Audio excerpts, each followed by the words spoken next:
அல்லேலூயா. வேத வசனத்திலிருந்து நாம் வாசிக்கலாம். ஏசாயாவின் தீர்க்கதரிசன புத்தகம் 43வது அதிகாரம் 4வது வசனத்தில் ஆண்டவருடைய முற்பகுதியில் சொல்லுகிறார், நீ என் பார்வைக்கு அருமையானபடியினால் கனம் பெற்றாய். ஆமென். ஆண்டவர் நமக்கு சொல்றாரு, இந்த நாட்களிலே கனம் என்று சொல்லும் பொழுது உயர்வு, ஆசீர்வாதம், பலன், சத்துவம், கிருபை எல்லாவற்றையும் குறிக்கிறது. நீ என் பார்வைக்கு அருமையானபடியினாலே கனம் பெற்றாய். என் பார்வைக்கு நீ எப்பொழுது அருமையானவனாக மாற ஆரம்பித்தாய்.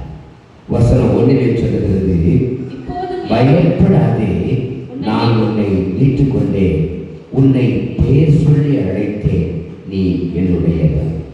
பயப்படாதே, உன்னை மீட்டுக் கொண்டேன், உன்னை பேர் சொல்லி அழைத்தேன், நீ என்னுடையவன். எனக்கு அன்பானவர்களே, நீங்களும் நானும் நினைக்கலாம், ஏதோ ஒரு சூழ்நிலையிலே பல வழிகளை பாதைகளிலே நாம் நடந்திருந்திருக்கிறோம், யதார்த்தமாக இந்த சத்தியத்துக்குள் வந்தோம் என்று சொல்லி நாம் நினைக்கக்கூடாது. அப்படி அல்ல. தேவன் நம்மை இனம் கண்டு எப்போ தெரிந்து கொண்டாராம்? தாயின் வயிற்றிலே கருவாய் உருவாவதற்கு முன்னதாகவே கத்திரிக்கிறாரு, நம்மை தெரிந்திருக்கிறார். நீ என் பார்வைக்கு அருமையானபடினாலே உன்னை நான் தெரிந்து கொண்டேன். வசனம் சொல்லுது, தெரிந்து கொண்டிருக்கிறார். உங்களையும் என்னையும் ஆண்டவர் தெரிந்து கொண்டதுனால தான் இந்த சத்தியத்துக்குள்ளே வர முடிஞ்சதை ஒழிய இல்லைன்னா ஏதோ ஒரு இதுக்காக தான் நான் இப்படி வந்தேன் அல்லது அவங்களால வந்தேன் இவங்களால கிடையவே கிடையாது. இந்த நாட்களை கர்த்தர் முன்னறிந்து உன்னை சரியான விதத்தில் தெரிந்து அழைத்திருக்கிறார். இல்லைன்னா ஆதியாகமம் 12வது அதிகாரம் 1வது வசனத்தில் ஆபிரகாமை பார்த்து சொல்வாரா?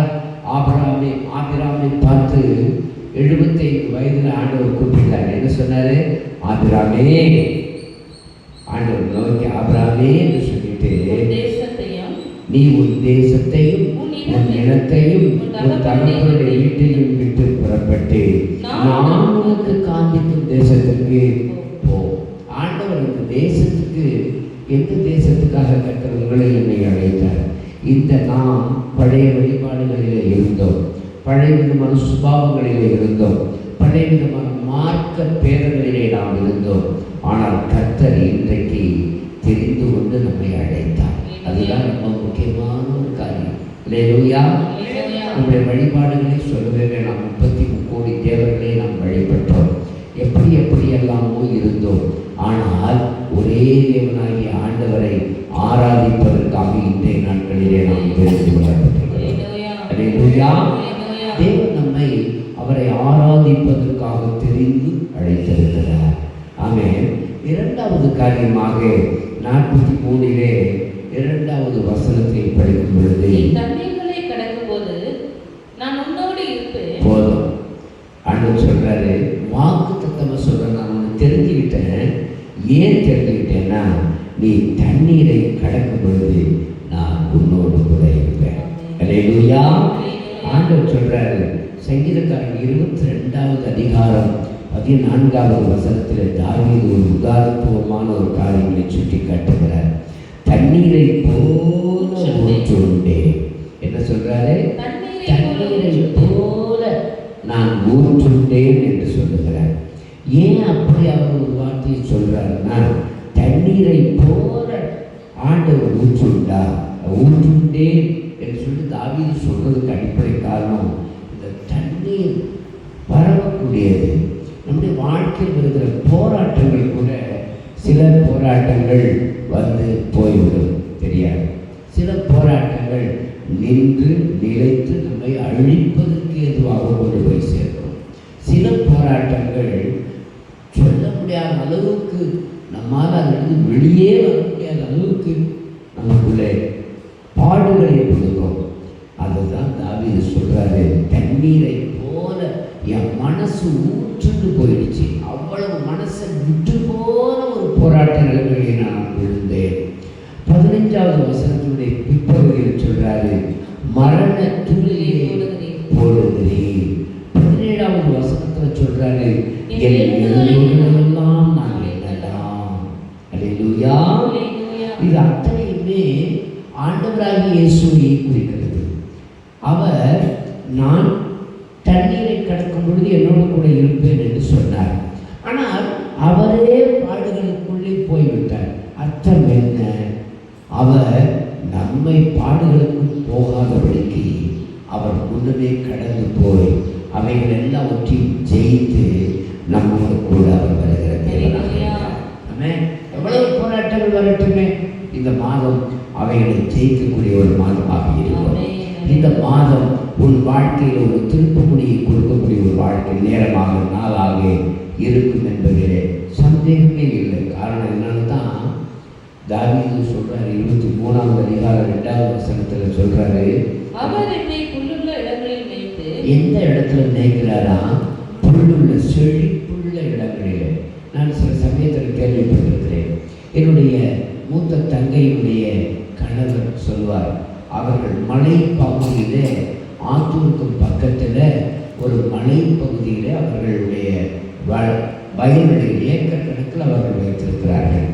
சில சமயங்களில் என்ன பண்ணுவாங்களா, மாடுகள் மேய்க்க முடியலன்னா, நல்ல செழிப்பாக மாடு வளர்ச்சி அடையணும்னா பக்தம் தொத்தலமாக இருக்கிற மாடை அழைச்சிட்டு போய் மலைகளை விட்டுவிடுவாங்களாம். மலைகளில் மேய்ச்சிட்டு மாதக்கணக்கில் மேய்ச்சிட்டு அது சேனையான பிறகு தானாக கீழே இறங்கி வருமா. அந்த மலை பகுதிகளிலே செழிப்பு ஜாஸ்தியாக இருக்கும், புல்வெளிகள் ஜாஸ்தியாக இருக்கும். 24 மணி நேரம் நல்லா சாப்பிடும், படுத்து அசை போடும், வளர்ந்த பிறகு தானாகவே கீழே இறங்கி வருமா. அதே போல கர்த்தர் வேத வசனத்தில் 23:2 சொல்றாரு, வாசிங்க. அவர் என்னை புல்லுள்ள இடங்களில் மேய்த்து. நல்ல புல்வெளிகளிலே மேய்த்து அமர்ந்த தண்ணீர்கள் அண்டையில் என்னை கொண்டு போய் விடுகிறார். எந்த இடத்துல கொண்டு வராரா? அமர்ந்த தண்ணீர்கள் அண்டையில் என்னை கொண்டு போய் விடுகிறார். அமர்ந்த தண்ணீர். அல்லேலூயா. அமர்ந்த தண்ணீர்கள் அண்டையில் என்னை கொண்டு போய் விடுகிறார்.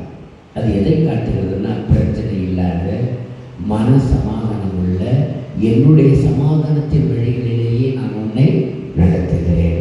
நான் துன்பத்தின் பாதையிலே நடந்தேன், தண்ணீரை போல ஊற்றுண்டேன், என் எலும்புகள் எண்ணக்கூடியவைகளாக சுருதிகள் விழுந்தது. அது மாத்திரமல்ல, மரண தூளிலே கடந்தேன், அடித்து சின்ன பின்னப்படுத்தி காயப்படுத்தினார்கள், கட்டுகளினால் என்னை கட்டி அசிங்கப்படுத்தினார்கள். நான் தேவகுமாரன் என்பதை கூட புரிந்து கொள்ளாதபடி நடந்தார்கள். ஆனால் இவைகளிலே நடந்த நான் உன்னை அமர்ந்த தண்ணீர்கள் அண்டையில் கொண்டு போய்விடுவேன். அது மாத்திரமல்ல, 3வது காரியமாக 43:2 சொல்றாரு, நீ அக்கினியில் நடக்கும் பொழுது, வாசிங்க. நீ அக்கினியில் நடக்கும் போது வேகாதிருப்பாய், அக்கினி ஜுவாலை உன் பேரில் பற்றாது. ஆமென். இது எதை காட்டுகிறது? அக்கினியில் நடக்கும் பொழுது வேகாதிருப்பாய், அக்கினி ஜுவாலை உன் பேரில் பற்றாது. அக்கினி இது எதை காட்டுகிறதுனா, இந்த பூமியில இருக்கக்கூடிய பலவிதமான வழிபாடுகள், விக்கிரக சாபக்கட்டுகள், மாந்திரீகங்கள், எல்லா விதமான ஏவல் விழிசூனியங்கள், இவைகளை ஊடாகத்தான் நீங்களும் நானும் வாழ்ந்து பழக வேண்டிய நிலையில் இருக்கிறோம். அல்லேலூயா. இப்படிப்பட்ட நாம், கர்த்தருடைய கரம் சொல்லுகிறது, நாம் நடக்கிற பாதையிலே கர்த்தர் நம்மை நடத்துகிற தேவன். இந்த உலக பிரகாரமாக இருக்கிற சாபங்கள், பாவங்கள், ரோகங்கள், இவைகளின் மத்தியில் இருக்கிற நீங்களும் நான் அப்படி இருந்தேன் இப்படி இருந்தேன் என்று பெருமை பாராட்டாதபடிக்கு கர்த்தருடைய கிருபையிலே நடக்க, இந்த உலகத்தினுடைய ஆக்கினைகள் இந்த உலகத்தினுடைய அக்கினிகள் இவைகள் எல்லாவற்றையும் ஜெயிக்கும்படி பரலோக அக்கினியை பெற்றவனாக, பரலோக அக்கினியை பெற்றவளாக நாம் சாட்சியுள்ள ஜீவியம் வாழ்வதற்கு கர்த்தர் நமக்கு கிருபைகளை கொடுத்திருக்கிறார். என்னாகும் 23:23 நாம் பார்க்கும் பொழுது, இஸ்ரவேல் யாக்கோபுக்கு விரோதமான மந்திரவாதம் இல்லை, இஸ்ரவேலுக்கு விரோதமான குறி சொல்லுதலும் இல்லை, இஸ்ரவேலுக்கு விரோதமான குறி சொல்லுதல் இல்லை. இப்போ இந்த 2 காரியமும் எப்படி வருதுன்னா, உலக அக்னி, உலக சாபங்கள் இவைகளை ஜெயிக்கும்படி கர்த்தர் நிரந்தரமான ஒரு அக்னியை நமக்கு அனுப்பியிருக்கிறார். அந்த பரலோக அக்கினி நமக்குள் இருக்கும் பொழுது நாம் தோல்வியை சந்திக்க வேண்டிய அவசியம் இல்லை. சங்கீதக்காரன் 39வது அதிகாரம் 3வது வசனத்தில் சொல்றாரு பாருங்க, என் இருதயம் எனக்குள்ளே அனல் கொண்டது, நான் தியானிக்கையில் அக்கினி மூண்டது. இது என்ன அக்கினி மூடுது? வெளியில் அக்கினியில் நீ வேகாதிருப்பேன்றாரு, இங்கே அக்கினி மூடும். அப்படின்னா என்ன அர்த்தம்னா, பரலோகத்தில் இருக்கிறவர் பிதாவின் வலது பாரசத்தில் வீற்றிருக்கிற தேவன் இப்போ எங்கே இருக்கார்? பரிசுத்த ஆவியானவரை அனுப்பியிருந்தனாலே அந்த ஆவியானவர் உங்களுக்குள்ளேயும் எனக்குள்ளேயும் வாசம் பண்ணுகிறவராக இருக்கிறார். அல்லேலூயா. அந்த பரலோகத்தின் அக்கினி நமக்குள்ளே இருக்கிறதுனாலே பூமியில் காணப்படுகிற எந்த அக்கினியும் உங்களே என்ன செய்யாது? வாழ்ந்து செய்யாது. அல்லேலூயா. 4வதாக வசனம் 43வது அதிகாரத்தில் 4வது வசனம் சொல்லுது, உனக்கு பதிலாக மனுஷர்களையும் உன் ஜீவனுக்கு ஈடாக ஜனங்களையும் கொடுப்பேன். அல்லேலூயா. அதில் என்னன்னு சொல்றாரு பாருங்க, உன்னை மீட்கும் பொருளாக எத்தியோப்பியாவையும் சேவாவையும் கொடுத்தேன், உனக்கு பதிலாக மனிதர்களையும் உன் ஜீவனுக்கு ஈடாக ஜனங்களையும் கொடுப்பேன். எனக்கு அன்பானவர்களே, அது மாத்திரமல்ல, தனித்தவனாய் நான் இருக்கிறேன். என்னோடு கூட சப்போர்ட் பண்ணுறதுக்கு ஒருத்தரும் இல்லைன்னு நினைக்கலாம்.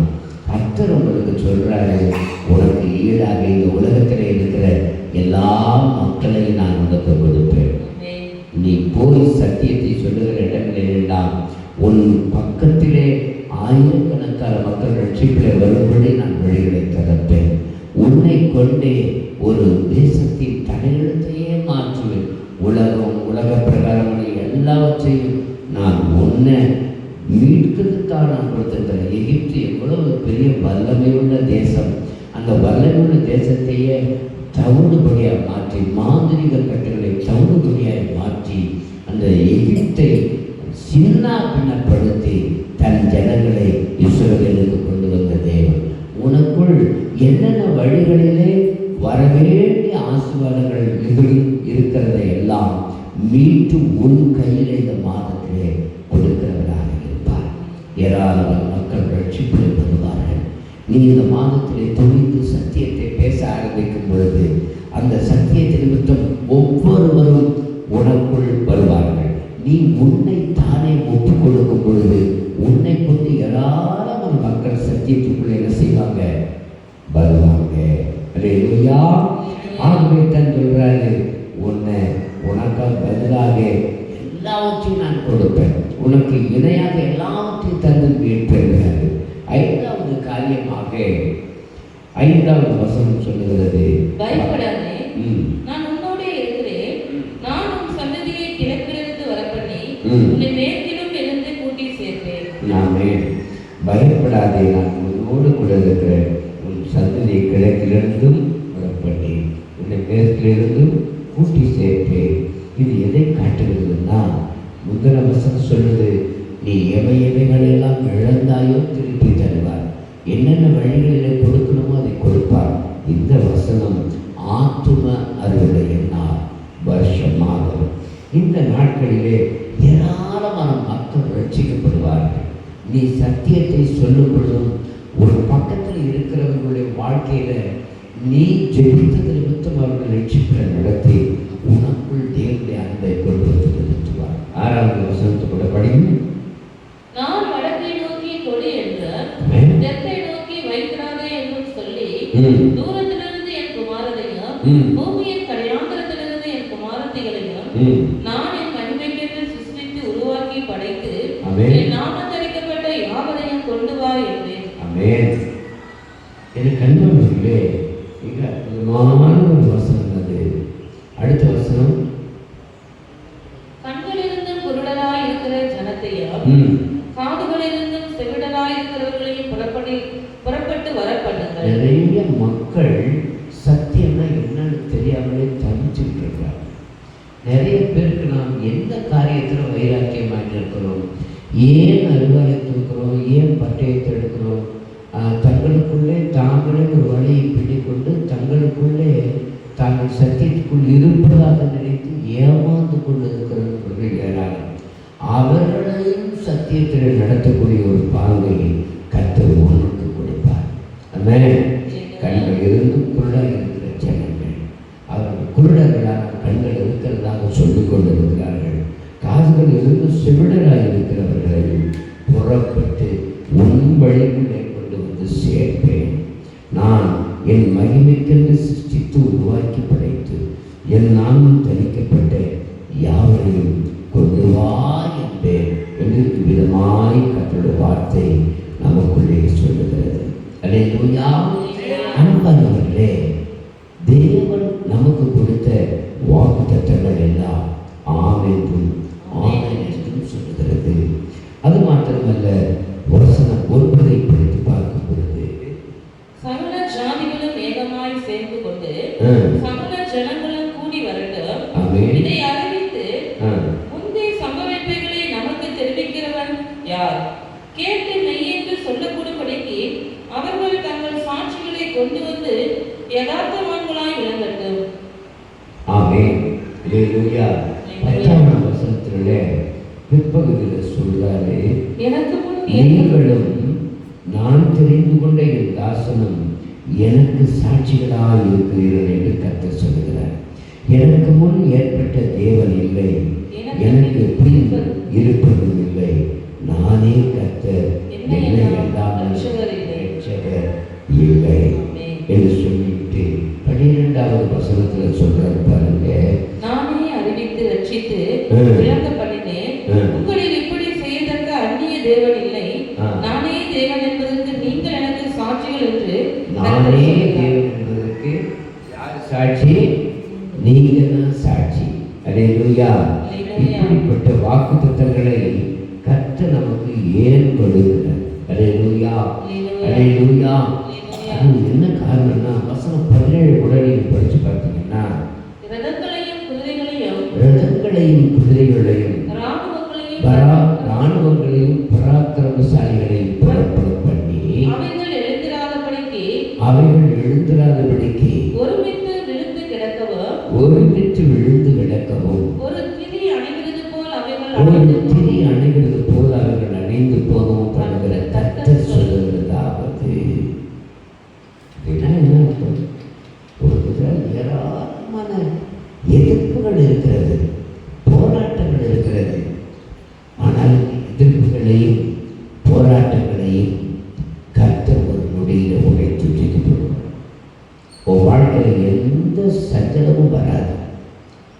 இஸ்ரவேல் தேசத்தில் தன் ஜனங்களை கடைசி நாட்களில் கூட்டி வைப்பேன் என்று சொன்னவர் வித்தியாசமான ஆயுதங்களை உண்டாக்கியிருந்தாலும் அமெரிக்கா நாட்டை விட கொடூரமான ஆயுதங்கள் எல்லாம் ரஷ்யாவிடத்தில் இருக்கிறது, வட இந்தியாவிடத்தில் இருக்கிறது, அரபு தேசங்களிலே, ஈரானிலே இருக்கிறது, பல தேசங்களிலே இருக்கிறது. அவைகளை கொண்டு நம்மை ஜெயித்து விடுவோம் என்று அவர்கள் நினைக்கிறார்கள். இஸ்ரவேல் ஜனங்களை ஒன்றும் செய்ய முடியாது.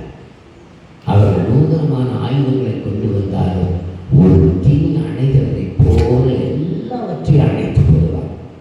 உங்கள் வாழ்க்கையில் எவ்வளவு போராட்டம் வேண்டுமானாலும் யார் வேணாலும் கொண்டு வரலாம், அவர்கள் எல்லாம் நிலைத்து நிற்காது. அவர்கள் இல்லாமல் போயிடுவாங்க. ஒரு திணி என்று சொல்லும் பொழுது அவருடைய ஜீவனையும் குறிக்கும், அவருடைய எதிர்காலங்களையும் குறிக்கும். கர்த்தருடைய பிள்ளைகளுக்கு விரோதமாக எழுந்துகிற எந்த ஆயுதமும் என்ன செய்யாது? எந்த ஆயுதமும் வாய்க்காலை போகும். அல்லேலூயா. அல்லேலூயா. அல்லேலூயா. எந்த ஆயுதமும் என்ன செய்யாது? வாய்க்காது. ஏன்னா அவைகளையும் ஜெயித்த தேவன் நம்முடைய தேவன். அல்லேலூயா.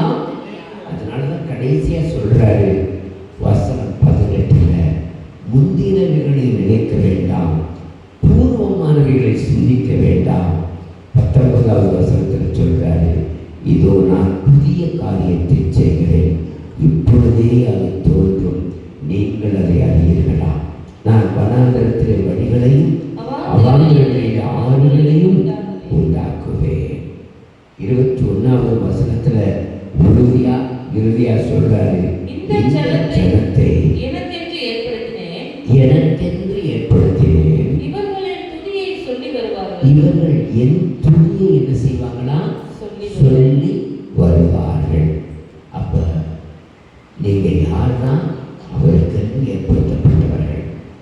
சொல்லப்பட்ட அத்தனை வாக்கு தத்தங்களும் உங்களுக்கு தான். அல்லேலூயா. இந்த உலகத்தினுடைய எந்த ஒரு காரியத்திலையும் நாம் சிக்கிக்கொள்ளக்கூடாது. நமக்கு இதில் நிறைய பிரச்சனைகள் வரும். அல்லேலூயா. இதனால உலக பிரகாரமான வழிபாடுகளில் போய் நம்ம என்ன செய்யக்கூடாது, அடிமைப்படக்கூடாது. அல்லேலூயா. ஆராதனைகளை மதிக்கணும். தேவன் எங்கே இருக்கிறார்? சபையில் இருக்கிறார். அவருடைய வார்த்தைகளிலே இருக்கிறார். அல்லேலூயா. அதை விட்டுவிட்டு உலக வழிபாடுகளிலே சிக்கினால் ஒன்றும் செய்ய முடியாது. ஒரு நாள் ஆராதனை, ஒரு நாள் உலகம் என்று போனால் உங்களோட வாழ்க்கை திரிசங்கு வாழ்க்கையாக மாறிவிடும். அல்லேலூயா. அல்லேலூயா. ஒரு நாள் ஆர்சி சர்ச்சு, ஒரு நாள் டிஎல்சி சர்ச்சு, இப்படி உலக பிரகாரமாக ஓடுகிற வாழ்க்கை என்ன மணிமாறன் பிள்ளை சொல்லுது சரியா? அங்கே போய் மாதாவை பார்த்து கும்பிட்டு இயேசு சிலையாக இருக்கார். இயேசு சிலையாக இருக்காரு. ஆண்டவருடைய வாக்குத்தத்தம் என்ன திரும்ப சொல்லுது? என்னை போல ஒரு பழத்தை கூட நீ கும்பிடக்கூடாதுன்னு சொல்லுது. எனக்கு ஒப்பான ஒரு சொருபத்தை வழங்கக்கூடாது. அப்படி வணங்கிட்டீங்கன்னா எல்லா சாபமும் ஓட்டுகளே வந்து உனக்குள்ளேயே வந்து. அப்போ அந்த உலக பிரகாரமான காரியத்தில் போய் சிக்காதபடிக்கு விக்கிரக ஆராதனை கர்த்தருக்கு விரோதமான பகை. அப்போ கர்த்தர் எங்க இருக்கார்? அவருடைய வார்த்தையில் இருக்கார். நான் நினைக்கிறத வாழ்க்கை இருக்கணும், அப்படி அல்ல. தேவன் எப்படி நினைச்சிருக்கிறாரோ அது மாதிரி தான் வரும். என்னை மாற்றிக்கொள்ளணும். உங்களை நீங்கள் மாற்றிக்கொள்ளும் பொழுது கர்த்தர் மாற்றுவார். நம்ம இந்த ஜனத்தை எனக்கென்று ஏற்படுத்தினேன், இவர்களுடைய துதியை சொல்லி வருவார்கள். ஏன்னா வசனம் 18 சொல்லுது, முந்தினவைகளை நினைக்க வேண்டாம், பூர்வமானவைகளை சிந்திக்க வேண்டாம். இதோ நான் புதிய காரியத்தை செய்கிறேன். உங்கள் வாழ்க்கையில் அந்த புதிய காரியம் நடக்கணும்னா ஒவ்வொரு வாரமும் எங்கே வரணும்? மணிமாறன் ஆமாம் சில போய் காலையில் 7 மணிக்கு ஓடிட்டு நான் இஷ்டத்துக்கு நடப்பேன்னா ஆண்டவர் உங்கள் இஷ்டத்துக்கு நடக்க மாட்டார். நீங்கள் சொல்லப்பட்ட வேதனைகளை சிக்கிற மாதிரி ஆகிடும். இதுதான் சத்தியமா, இப்படி தான் நடக்கணும். உங்கள் இஷ்டத்துக்கு நடக்கக்கூடாது. அல்லேலூயா. ஞாயிற்றுக்கிழமை தோறும் ஆராதனைகள் தோறும் கர்த்தருடைய முகத்தை பார்க்கணும்.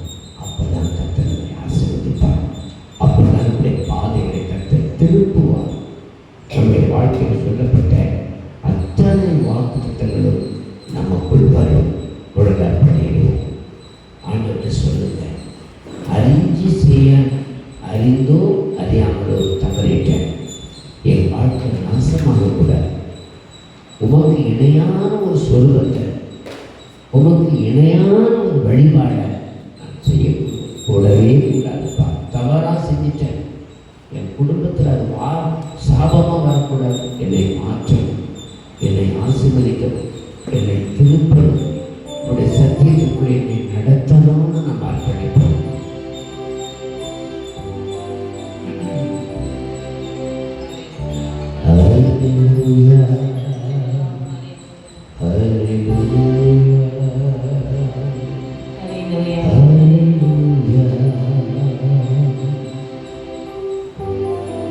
என்னை மறவா இயேசுநாதா, உந்தன் தயவால் என்னை நடத்தும். என்னை மறவா இயேசுநாதா, உந்தன் தயவால் என்னை நடத்தும். ஜீவ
காலத்தோடு மாறாத கிருபையின் இரக்கமும் நிறைந்த தகப்பனே, இந்த அருமையான காலை நேரத்திற்காக நாங்கள் நன்றி செலுத்துகிறோம்.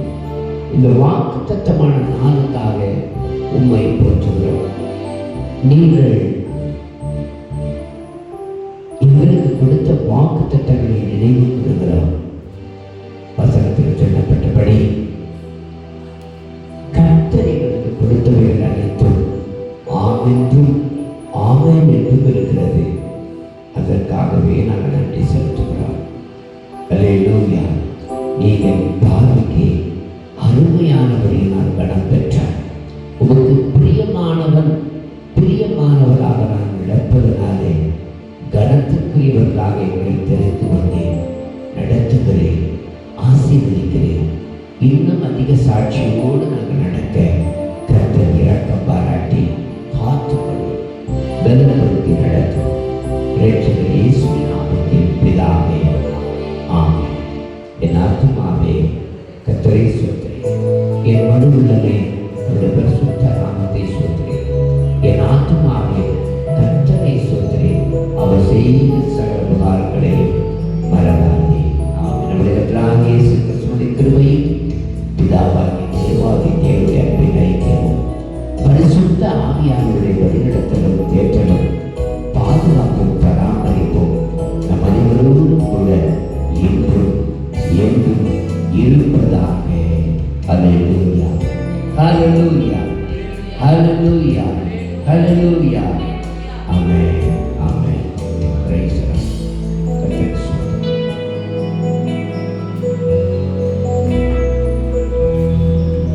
மணிமாறன்